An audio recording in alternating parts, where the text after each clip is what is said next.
Hello and welcome to Write On, the podcast from Final Draft. We are here to talk about all things screenwriting. I'm your host, Phil Galasso. Today on the pod, we have Gary Goldstein, veteran producer of films including The Mothman Prophecies, Under Siege, and Pretty Woman. Look okay? Something's missing. Well, nothing else is going to fit into this dress, I'll tell you that. Maybe something in this box.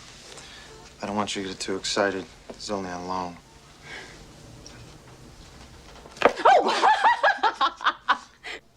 They really let you borrow this from the jewelry store? I'm a very good customer. If you were going to buy this, how much would it cost? $250,000. $250,000.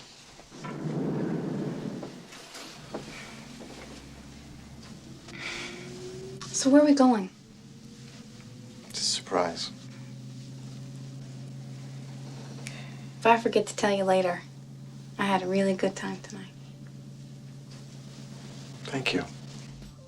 Gary's also the author of Conquering Hollywood, the screenwriter's blueprint for career success. Gary and I discussed his approach to collaboration, how he got his start in the business, his advice for screenwriters, and more. Check it out.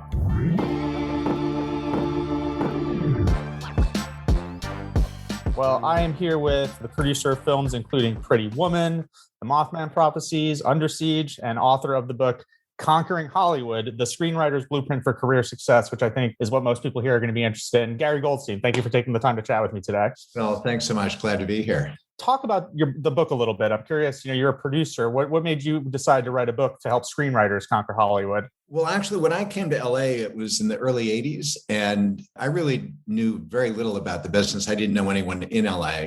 I just had sort of a dream. And I won't take you through the tawdry history, but it took several years. But I realized early on, my first port of call was forming my own literary management company back actually at a time when management was really for actors in front of the people in front of the camera, not behind. But it just felt like where I wanted to be. I wanted to be with storytellers, the writers and the directors. So I formed a lit management company. I represented unknown talent because water seeks its own level. I was unknown, they were unknown. And we started out together. And it took several years, but I kind of figured out what turned out to be a reasonably consistent and successful set of tactics or strategies or whatever you want to call them that was a really effective way to introduce unknowns with no resume fundamentally into the industry and create a relationship-based future that led to good outcomes. Anyway, I did that for about a dozen years. Along the way, well into that, the Writers Guild went on strike. I asked one of my young writer clients to dust off an old college script. I was going to raise a couple of $100,000 if I could. We would go out and Dumb and Dumber would go out and do guerrilla style, make every mistake known to man and try and create a feature film on a micro budget, which we did. And so I got the bug and so much so that I actually started to, if you will, dissolve my management company, put my clients with other people and move on to become a producer. But those first number of years were really fundamentally my DNA. I was before that a criminal defense lawyer, a lawyer who loved being in the service of others and helping them get the result they want. And so management, while not being an attorney, felt very similar. It was like a natural posture for me to champion and help people find their way to their goal. Well, over the course of those years and ever since, which is now quite a few years, people would come to me, as I'm sure they do to you, and ask the eternal question, how do I break in? How do I create a real career? How do I turn my talent into a viable business? So that I can support this lifestyle. And I got asked that question so many times that, and the way I was taught by my dad, it's like, okay, make yourself available. And I was having hour-long conversations back then it was on Skype, not Zoom, at the coffee house, over the telephone. Like I was having multiple calls a day, boring the heck out of myself, saying the same fundamental things. So I finally decided at some point, I'm a natural writer, but I've never written a book, and I respect that there is an ocean of difference between being a good writer and being what we call an author. But I thought I'm going to take a stab at it. And a couple of manuscripts later, with the help of a very fierce and very diligent editor, I'll just say, it started to finally take shape as the book that I envisioned. And I did it so that, because number one, I like helping people. I want people to not waste time and be frustrated for years on end. And I also didn't want to waste my time and be frustrated. So I thought, as a defensive maneuver, when people ask me, I can say, you don't even have to go to Amazon and buy it. I'll give it to you for free or whatever. But here's the book. Read the book. And if you still have questions after, come back. I'm available. Ask me your questions, but it'll be at a different start line. Sure. That's great. And That's I just great. thought there's enough. Yeah, there's enough things in the book that are not common. It's not what I see most writers learning from other young writers, like the blind query letter, those sorts of obvious things. So yeah, that was my motivation for the book. From your beginnings managing writers and then, segueing into producing, I would imagine the way you collaborate with a writer is different than other producers might. What because you come from that background, you understand writers perhaps to a different extent than a lot of producers do. When you're collaborating with a writer, how do you approach it? What is your strategy? I mean, I think it hasn't changed that. It's interesting. You're right. I don't think I've changed necessarily my approach or strategy to collaborating with a writer, whether I was representing them or acting as producer. I believed in my clients 100%, even if they had self-doubt. And I'm very encouraging when I work with them. To me, the most delicious part of the entire creative process are those early days where you're creating story. And you're doing it in this vacuum before it becomes this maniacally collaborative enterprise. And there's something really pristine about that. And so I work, every writer's different. They have different wants or styles. So if a writer wants to be left alone, I leave them alone. And then I come in full bore when the time is right and we roll up sleeves together. In some cases, it's a little bit more interactive along the way. So I adapt to the writer, but I really try and give the writer what they need to create the best first draft. And then, of course, from there, move on from that. And I never really thought about it intellectually, like what's my style, but I really follow the lead of the writer and I'm there 100% in whatever way they need me to be. And in terms of your relationship with the screenplay itself, if you're developing a project and you're working with the writer, like you just talked about, you have some say or some help in guiding the direction a particular story takes. But as a producer, once you're reading a script and, whether it's a first draft or something further along, what are the things you're looking at? Is it just, beyond just story, character, pace? Are there, what is it that can make a script for you stand out from the pack?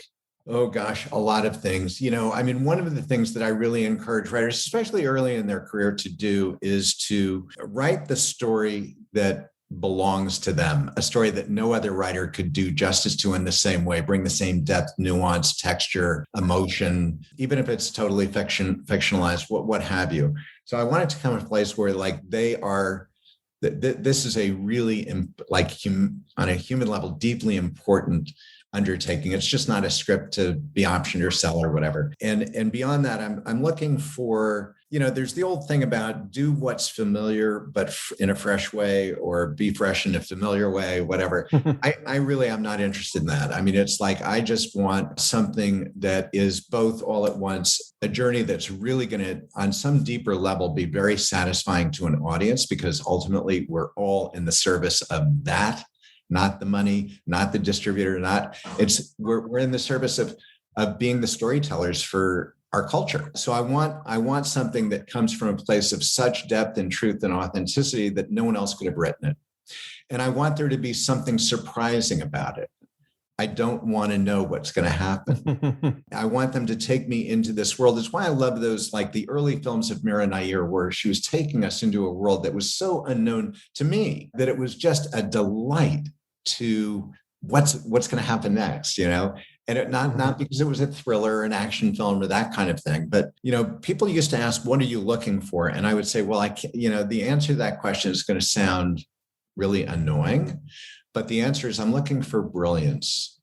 It's kind of the definition of pornography. We can't define it, but we know it when we see it. Mm-hmm. And it's the same thing. I want you to surprise me with the truth of you as a storyteller. And it's not genre specific. There are things that are not native to me. I'm not really a big sci-fi guy. It's not that I don't like sci-fi or horror, but I don't do horror. I don't do, it's like, those are not the stories that I really feel are mine to tell. But even so, I recognize the brilliance of it when it comes along. Sure. One thing I'm curious about, or another thing I'm curious about is, and this is, from the screenwriter side of things, and this can come in the beginning of the process, or it can stop the process from ever happening, or it can come up much later, is the idea of rejection. And, dealing with sometimes the story doesn't work. Sometimes it's just not working. Sometimes you're not the right person to tell a story. I would imagine you've dealt with all of these scenarios and more at various points in your career. Can you just talk about that a little bit and, how it can affect writers and how they might be able to cope with it? Yeah, listen, thank you. That's a great question because, Phil, you ask it for obvious reason. It's one of the anchors of our reality. It's just unavoidable, and I would say that's true for all of us, myself included, not just writers. I think really it's a matter of perspective. It's a matter of determination. And when I say perspective, it's, I remember I've told this story a number of times, but it's the actor who goes into the audition and comes out knowing they didn't get the gig, and they're all upset with themselves, and they give themselves an F and go about living under a dark cloud for the next couple of days, which is a horrible, horrible way to live as a creative freelancer. It's unnecessary infliction of deep psychic pain. Instead of that, what one should, my perspective is this, and the audition is just a great reference point, right? When you go into a room and you're going to give your best performance, you're going to put your best foot forward, whether you're a writer, actor, whatever it is. But if you redefine what are the metrics of success, what's the purpose of this audition as a metaphor? Well, for me, it's not getting the gig. If that's it, I live in a pass-fail world. It's A or it's F. And that's a really rugged way to go because we know that we're going to get a lot more passes than yeses. But the thing about the audition is there's all these people in the room. There's a casting associate, a casting director, a producer, maybe even a director, whoever happens to be there. My definition of success, or the purpose of going into that room, is to be invited back into that room. And if that is a win, that's the win. And if you go into that and you embrace them as a human being and you generously share who you are, your personality, your energy, your smile, your respect, if you just have that sort of spirit about you, and yes, you perform to the best of your ability in that moment. Some days are going to be better than others. No matter how you leave that room knowing that you put your best foot forward, and hopefully you will be remembered and invited back. And I hear this story 1,000 times where success came from being invited back into the room. And it might be the second or the seventh time. And it might be the next month or 3 years later, but it happens. That's the nature of building your network, building your musculature, building your Rolodex, if you will. So I think part of it is redefining what is success, and also understanding, it sounds crazy, but why would anyone celebrate failure? but you have to. And the reason is because we've been taught very bad ways of thinking about this stuff. Failure and success are the exact same damn thing. It means that you're in the game, number one. And they're the twins that really were never separated at birth. It's a continuum. And some things are like part success, part failure even. When I get a pass or a no or a rejection of any kind, I try to flip the script, and it works magic. It's so simple to do. If I send you a script, you're a studio, you're a streamer, whatever you are, an actor, and you come back and say, thanks, Gary, not for me. My immediate reaction is, Phil, that's great. First of all, I'm excited. I'm happy. That surprises you because no one likes saying no, and you don't expect someone to be happy about it. But the truth is, I am, because you're more important to me than this project, or your reaction to this project, I should say. My relationship with you is everything. So if I come back at you and I upset your expectation in a nice way, I say, listen, that's great, Phil. Here's the deal. I so appreciate you taking the time. I know you're busy. Here's what would mean the world to me. The most valuable thing right now, if you could give me 60 more seconds or 90 seconds, whatever it takes, and unvarnished truth, good, bad, indifferent. Tell me why this is a pass for you as best you can. I want to learn from this. I will tell you, I've done that incessantly over the years. And what happens is, regardless of what number one, you're going to tell me the truth. And the truth, because you've been given permission, ultimately has real value, real learning value. But beyond that, the deeper reason to do it, or I believe, is the other benefit. I have now just I've taken a pass and turned it into a bonding moment that shows how much I respect and honor you, and that puts us on an equal footing and brings us closer. Is it going to be awkward the next time I call you? No, it's going to be the opposite. That's, I think, a really interesting way to kind of reframe your view of, as you put it, the sort of failure success spectrum or continuum. Because, yeah, I think it's easy for writers, especially, and actors as well, and even producers, to fall into that sort of binary mentality. If it's not a yes, then it's a no, and that's the worst thing that ever happened to me, and I'm in a funk now. Yeah, there's only a boogeyman in the closet if you let there be. Mm-hmm. One thing I wanted to talk to you about is, as a producer and, looking at the films you produce, some of them I listed at the top, you managed to find films that have both artistic but also commercial sensibilities. And I'm curious about where that, how early in the process that comes in for you in terms of developing a project, and, how to kind of successfully ride that line of making a piece of, mainstream popular entertainment that still manages to have, artistic merit to it. And it isn't just a sort of cynical exercise in cash grabbing, if you will. How do you kind of manage to wrangle all of that? A great question. I hadn't thought about that. I don't intellectually separate the two, commercial versus, critical, whatever, or quality, because when I read scripts, I think I'm like the perfect audience. I'm Joe Everybody. And when I read a script, I am actually, if I were to wear any one pair of lenses, it wouldn't be a producer, director, distributor, financier. If I were to adopt a prism, it would be that of the lead actor. I think that's the most authentic truth that I need to come away with. Is this a compelling experience and journey? Mm-hmm. But really, putting that aside, I first want to read it as audience. That's the ultimate, that's the summit, right? So if I read it as audience and this lights me up and I am like, damn, I want to see this as a real movie, whether it's because I'm a romantic and I love, when I even the pre-comedy version of Pretty Woman, which was 3000, it was so just undeniably inviting and a brilliant experience that was a little bit out of the ordinary, and it lit me up. Same thing with even a project like Under Siege. I was never in the military. I find that world somehow so sort of mysteriously alluring to me. Mm-hmm. Not that I'm volunteering for military service, but I just find it so fascinating on so many levels. And when I discovered the writer over lunch, just happened to discover the writer had years prior been a reservist in the Coast Guard and been given counter-terrorist training on the eve of the Olympics coming to LA many years ago.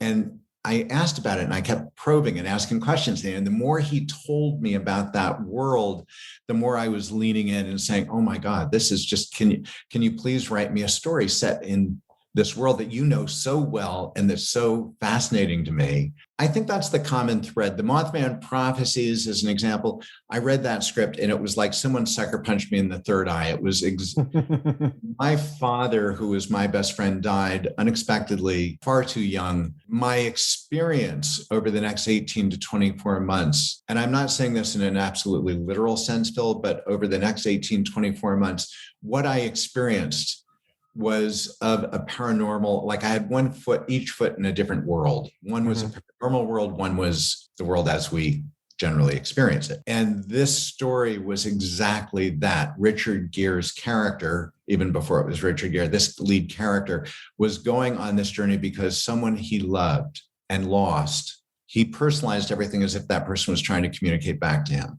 That was why all these events were unfolding. And that was what I experienced. So for me, that wasn't even there was nothing intellectual about it. It was like, I'm going to find a way to get this film made come hell or high water, because I know humanity is wired to understand despair and loss and pain, regardless of whether they've had the experience yet or not. And there was such pathos in it for me. So in every one of these stories, I just found something that called to me. And to me, that's the intersection of the kind of what you're describing. It's like, I no longer have to parse it as between, is this commercial? Is this, what is this? Yeah.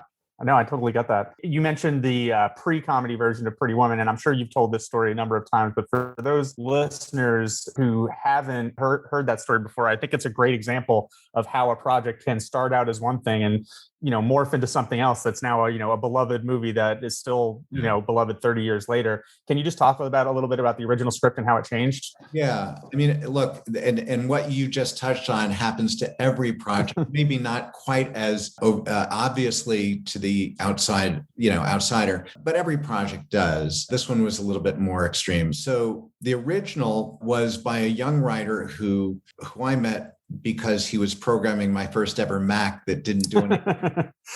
You plugged it in, it didn't do a thing. You had to program it. So over a matter of weeks, I got to know him, and I learned toward the end that he was a writer who dropped out of film school, et cetera, et cetera. And I also learned that, he was living in at the time, I mean, he's done very well, but back then he was living in a one-room studio in the Rampart district of Hollywood, let's just say a colorful part of town. And his view was literally on an alley that was populated with sort of working girls and homeless and drug dealers and pimps and police and, whatever. And that the woman had been in a 5-year, from age 18, he fell in love. And for 5 years, he'd been in this relationship with her, and she had just left the relationship. And I knew at any age, let alone that age, that this was somewhat devastating. And not to be, it sounds almost sadistic, but it was honoring him and saying, I didn't say why I was doing it. I just said, look, I want to work with you, and I'd love to not only represent you, but I certainly would be glad to, on the condition that these quirky college scripts, they're great. You're talented. I get it. But I need one very mature two-hander, male, female, great leads, not a big budget in case I need to make it for $7. But I need those roles to be awesome. And the only condition is that it has to be a romance, comedy or drama. Now, I knew it wasn't going to be a comedy, given what I just shared, but sure. He came back with this absolutely unbelievably riveting script. I was young to the business. I thought there has to be some way for me to create some buzz. I need to get noticed because I'm not a big player. He's unknown, the writer. So I had made a relationship with the folks at Sundance Institute, including Michelle Satter, who sort of built Sundance with Redford from day one. So I sent the script out, and Michelle was amazing. She read it and she said, absolutely, you're invited to the production lab. And of course, I couldn't say yes fast enough. So the writer and I went up as a team. And at that time, and still today, but the projects chosen for Sundance were prominently announced in the trades. And so the phone started to ring. And plus we had the experience of Sundance, the amazing resource people whispering creative notes in our ears. It's like God speaking. I optioned it to Vestron. We couldn't get it financed or fully cast. But during that time, I'd met Julia Roberts because she was one of the people in a film that some friends of mine produced and invited me to a friends and family screening before they locked picture to get feedback. And it was called Mystic Pizza. Great film. So I just said, introduce me to that actress. She's Vivian in this other project I'm doing. And they did kindly. So Vivian. So Julia and her rep read it and she attached. And she was on it for 3 years. But Vestron then went into bankruptcy. And before they did, I cashed it out so it wouldn't go into bankruptcy court. I could get the project back. I optioned it to do Regency, kind of the same experience. We got caught in the doldrums, not financed, not cast. Richard Gere, who I love, had rejected it in both instances at Vestron, then at New Regency. And I was sort of frustrated. So I sent the script as a writing sample to a wonderful guy over a senior VP of production at Touchstone, the sister label to Disney. And I said, look, this is about a working girl, so it's not Disney material, but you're going to fall in love with the writer. And I'd like to come in a week from now. We can actually put it on the calendar now, and we'll come in a week and we'll pitch you one. Actually, you know what? We'll pitch you 2 Disney appropriate stories. And he said, great. A few days later, the phone rang and the studio was calling to say, we want to buy it. And it was very surprising, to say the least. Anyway, long story short, what had happened was that the film, What About Bob, which we all love, at that time was about to go into production with Gary Marshall directing and Michael Keaton starring. But the Michael Keaton deal, as I understand it, and I don't know all the details, but apparently the Michael Keaton deal went awry and suddenly they were left with no film to make. And they looked at ours and thought we could lighten this up and shoot this instead. And they had the whole complement. They had the casting director, Diane Crittenden, Laura Ziskin, line producer. So we had a meeting, and it was not an executive or two. It was like 20 plus people where we walked into, it was Gary Marshall and New Regency and Disney and everybody. And the president of the studio just looked at me and said, on the Disney likeness scale, this is a 4 and we'd like it to be a 7. Can you do that? And I sort of looked at everybody staring at me, and I scratched the chin, and I looked very defensive. And I thought, yes, absolutely. We know exactly how to do that. I never heard of the Disney light, but it was pretty evident what it meant. It was, sure. Can we make this a comedy? And my only criteria, being an avid, devout advocate for the writer, is I knew that my writer had no experience in production, no studio movie on his resume, and they were going to cast him aside. So the only thing I said was, on one condition, I only have one. You have to guarantee my writer the first rewrite once the deal is closed. And after that, you can fire him, you can behead him publicly, you can throw tomatoes at him, I don't care. But as long as he gets the rewrite and gets to break the back of the comedy, so that I was going to say something that's not true. I was going to say, so that we preserve the likely integrity of a sole writing credit. That was secondary. It was just, I want it to stay true. Changing it to a comedy, you could make a lot of mistakes. I wanted to stay true to the original story. I didn't want to lose that. He did it. He got sole credit. Everybody goes along happily. But, it was interesting. Along the way, they did bring in other writers. It kind of turned left, got a little bit dark, and turned right. But at the end, they brought in the final writer. They brought in Barbara Benedict, wonderful, amazing writer.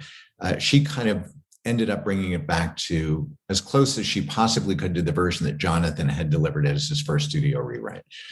So it did it. And then, in fairness, you can't finish answering that question without telling one more truth, which is, I got my dream cast, which I thought would never happen, to get an unknown actress and Richard Gere, who turned it down twice, to be that's another story for another time. But getting my dream cast, I had no idea that I was going to get my dream director out of the blue. I was never clever enough to figure out that Gary Marshall was the right director. It wouldn't have occurred to me. But he came along with the package. And that was so integral, because he would shoot this script respectfully. He'd do at least one take as scripted, but then we'd improv, because that's where Gary found the magic of each moment.